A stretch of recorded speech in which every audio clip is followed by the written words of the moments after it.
Well, good morning, Interbet fans, and welcome to the Turffontein preview for Saturday, the 3rd of July, July Day. And as you know, there's always opportunities all over the country. Greyville might be the big meeting, but Turffontein, there are opportunities, and I really think that we should be playing this card as well. Remember, you've got to bet on Interbet, on the TOTE, because the TOTE money goes through the TOTE. There's no open bets with Interbet. And as a result, they sustain the game, as you've seen all their adverts. So, 9-race program, and we kick off at 11:35, so it's pretty early start. 2-meter false rail at the 700-meter. We're on the stand-side track, and pretty firm going. Race 1, Maiden Plate, 1,400 meters. Well, it looks like a three-cornered contest. Indelible's a hot favourite. Sean Terry's runner. It ran on really well last time out. And got to be a pretty tough nut to crack. Certainly on times was a bit quicker than Happy and Glorious's time over the same distance, course and distance. So you'd think that Indelible's got the improvement. Global Player is the second favourite, the Paul Peter runner. It does look like a three-corner contest. I'm sticking with Happy and Glorious. I was with him. I thought his last run was very poor, but he was drawn a bit wide and nothing went for him. So expect this to be a much better run from Happy and Glorious, and I think he'll go very well. Race 2, first leg of the bipot, and we go play a bipot at Joburg because you've got to play one. There's opportunities, as I say. Maiden Plate, fillies and mares, 1,400 meters. Of the horses that run, I like Fighting Broncos is also Savage Love. I think with a 4-kilogram claim, huge runner, gets a good draw, and I think that Gabriel Peterson is well worth his 4-kilogram claim. So that's my top choice. But Liliana is the problem. The first timer from the Mike de Kock stable, the full sister to Narchi. Francois Herold gets to ride Liliana and obviously needs this type of trip. Zulu Warcry looks like an improver, and Ocean's Pride, well, she's running many times.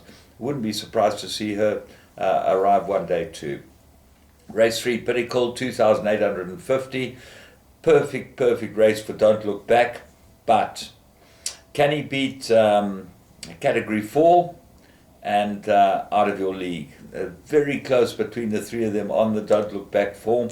And Category 4 certainly looks like a big runner in this race for Grant Maroon with the 1.5 kilos off its back. It comes into the Out of Your League race 3 kilos better off for a length and a quarter beating. That's enough for Category 4 to win.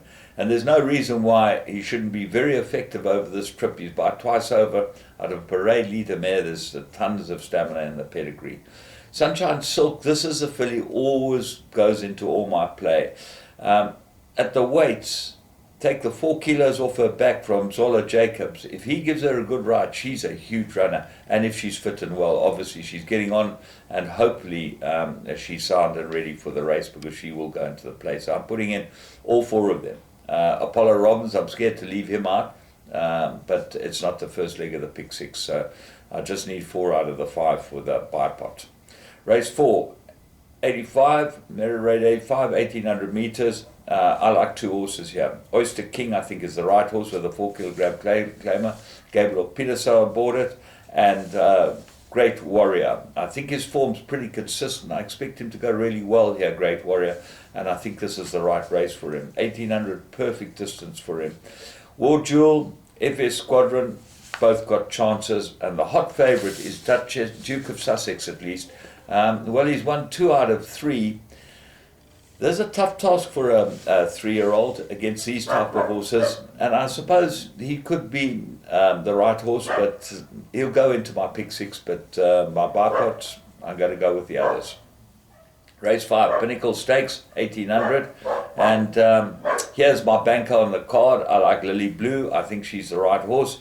Perfect course of distance, and she's weighted with 48.5 on her back. She's a hold-up type horse, so expect her to be able to cover up and sit and wait, and she should be able to run at them the last few hundred meters. So I really like her. Heartstrings always races well this course and distance. She should go well, and I make her the big danger. Race 6, Pinnacle, 1160, very tough races indeed. I mean that any one of the top 4 I think can win it. Bohica, course and distance, very well fancied, great run behind Rio Corari, and got to go well here. Battle Force, well, he went to KwaZulu-Natal and won the big one, which is unbelievable. He's a real big improver. He's done extremely well. Paul Matchett's kept these horses ticking over. No reason why he shouldn't go in. True to Life, well in at the weights, and she's got the class. We're not sure who's riding her. Mardi Gras, course and distance as well, goes into everything. So all four of those go into the play.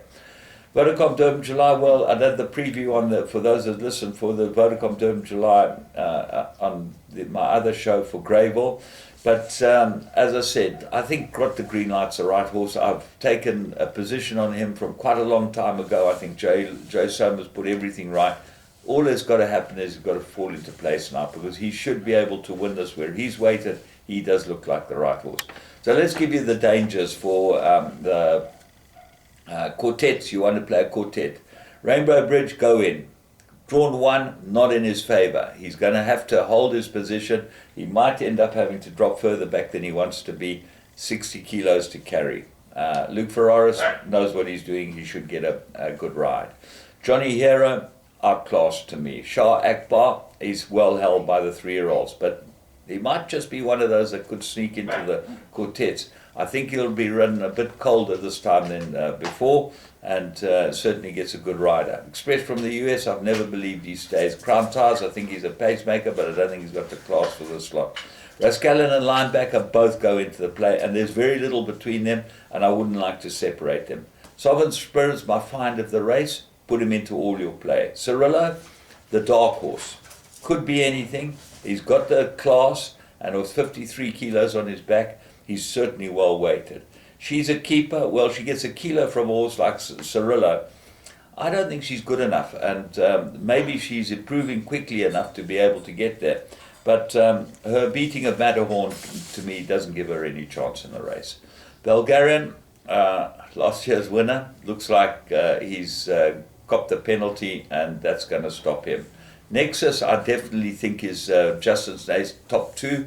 I think he'll go very well, and I'm very surprised that Samango didn't stick with Nexus, although he got Craig Zaki. So maybe Bulgarian's a better ride than Nexus in their eyes. Running Brave, off form, got the green light, as I said, the winner. Matterhorn, I don't think it's good enough. If you take a look at She's a Keeper, Black Nap, not good enough for this race. Do It Again, another dark horse. He and Cirillo, the 2 dark horses in the race. Both got class, both pretty well handicapped, both go well. Trisville, I don't think he'll get this trip, and I don't think he's good enough. Comedy Dim, who knows? He seems well held, but he's got a lot going for him, and Gavin Lorena wants to get down to 53 to ride him. Well, he goes into the play. So that's my assessment, very quick assessment of the July. Race 8, divided fillies and mares, 1,000 meters, and Candy Law absolutely perfectly distance suited. Who knows whether she'll go on the course, but they've taken her to Joburg. They're not there for their health. Expect her to run really well. Danielson might be a good rider for her. Just keep her balanced and just let her lob along up in front, and just keep going. Emerald Crest, good form, outstanding. Cole Dickon claimed 1.5's got 50.5 kilos on his back, and she does look like she's still pretty well handicapped for a 3-time winner, this Give Me the Green Light's daughter.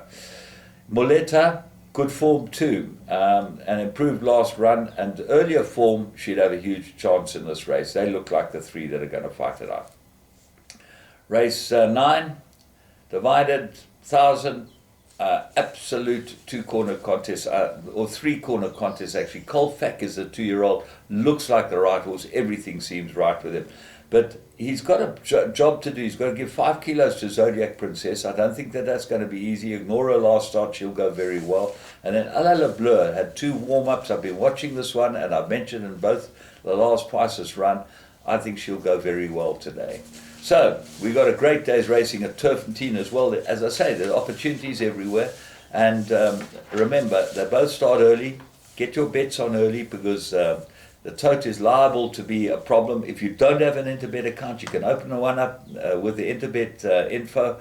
Go on there, open an account, and you can bet on the TOTE on their site. you don't have to worry about having chunks taken out of your payouts because you took the open bet with some other betting operation. From me, James Goodman, have a great day's racing.